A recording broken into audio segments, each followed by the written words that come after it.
Assalamualaikum warahmatullahi wabarakatuh. Apa kabar anak-anakku semua? Mudah-mudahan kalian sehat selalu, ada dalam lindungan Allah Subhanahu wa taala, serta tetap semangat walaupun belajar dari rumah. Pada kesempatan kali ini, bersama Ibu Rina Adiana, kita akan belajar ilmu pengetahuan sosial KD 3.1 untuk kelas 7 semester 1, yaitu memahami konsep ruang, lokasi, distribusi, potensi, iklim, bentuk muka bumi, geologis, flora dan fauna, dan interaksi antar ruang di Indonesia, serta pengaruhnya terhadap kehidupan manusia dalam aspek ekonomi, sosial, budaya, dan pendidikan.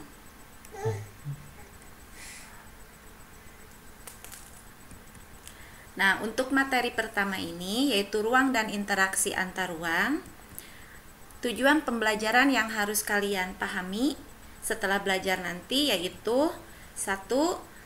Kalian harus mampu menjelaskan pengertian konsep ruang. Kemudian yang kedua, mampu menjelaskan pengertian interaksi antar ruang. Yang ketiga, kalian harus mampu menyebutkan contoh interaksi keruangan antar wilayah di Indonesia. Kemudian yang keempat, harus mampu menyebutkan contoh interaksi keruangan yang terjadi di wilayah kalian. Yang kelima, mampu menjelaskan kondisi saling bergantung yang diperlukan untuk terjadinya interaksi antar ruang. Nah, sebelum kita memasuki pada pengertian ruang itu sendiri, Ibu mau memberikan ilustrasi sedikit. Pernahkah kalian mengunjungi suatu wilayah atau tempat yang baru yang berbeda dengan kondisi tempat tinggal kalian, baik itu secara fisik kondisi alamnya maupun aktivitas manusianya? Nah, setiap ruang atau wilayah tersebut memiliki ciri khas atau karakteristik masing-masing, sehingga menghasilkan potensi yang berbeda-beda pula. Nah, karena setiap ruang tidak akan mampu memenuhi setiap kebutuhannya sendiri, maka memerlukan interaksi atau keterkaitan dengan ruang yang lainnya. Nah, sekarang kita masuk pada pengertian ruang. Ruang adalah tempat di permukaan bumi, baik secara keseluruhan maupun hanya sebagian, yang digunakan oleh makhluk hidup untuk tinggal. Jadi bukan hanya manusia, tapi makhluk hidup yang lainnya juga tinggal di situ.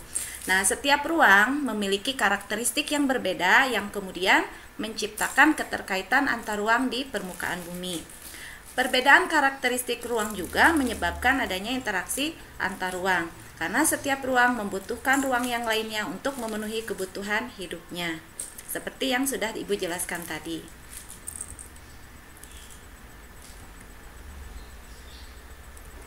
Berikutnya, pengertian interaksi antar ruang. Interaksi antar ruang dapat berupa pergerakan orang, barang, informasi dari daerah asal menuju daerah tujuan. Itu menurut Bintarto.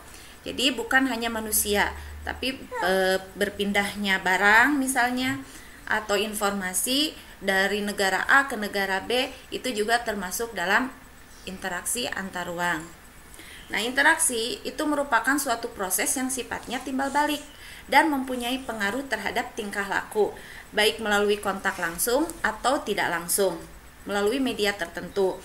Nah, ada beberapa kondisi saling bergantung yang diperlukan untuk terjadinya interaksi keruangan, yaitu saling melengkapi, complementarity, kesempatan antara, intervening opportunity, dan keadaan dapat diserahkan atau dipindahkan, atau transferability.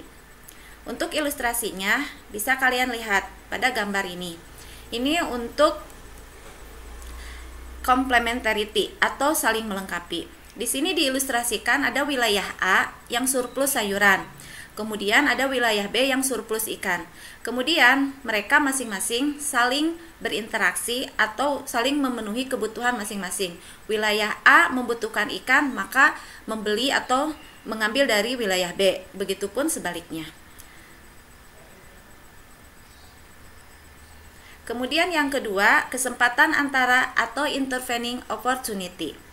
Nah, dalam ilustrasi ini digambarkan ada 3 wilayah, wilayah A, B, dan wilayah C, di mana wilayah A itu memiliki potensi atau komoditas yang berbeda dengan wilayah B dan wilayah C. Misalnya, wilayah A surplus sayuran dan minus ikan. Kemudian berhubungan atau berinteraksi dengan wilayah B yang sebaliknya surplus ikan minus sayuran. Nah, karena jarak antara keduanya cukup jauh atau memiliki hambatan, kemudian ternyata ada wilayah antara, yaitu wilayah C yang memiliki potensi sama dengan wilayah B. Kemudian wilayah A berinteraksinya berpindah dengan wilayah C. Yang tadinya berinteraksi dengan wilayah B, kemudian karena lebih mudah dengan wilayah C, maka berpindah. Ini kesempatan antara atau intervening opportunity. Yang ketiga, yaitu kemudahan transfer atau transferability. Nah, kemudahan transfer ini atau kemudahan berpindahnya barang maupun informasi dari suatu wilayah ke wilayah lainnya sangat bergantung atau dipengaruhi oleh ketersediaan infrastruktur atau sarana dan prasarana yang menghubungkan daerah asal dengan daerah tujuan. Semakin baik, semakin lengkap infrastrukturnya, maka kemudahan transfer pun semakin mudah. Tapi sebaliknya, semakin infrastrukturnya sulit, maka kemudahan transfer juga akan terhambat. Nah, demikian anak-anak untuk materi pertama mengenai ruang dan interaksi keruangan.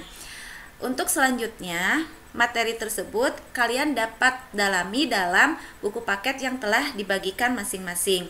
Sampai ketemu lagi dalam video pembelajaran berikutnya untuk materi yang kedua, yaitu mengenai batas letak wilayah Indonesia.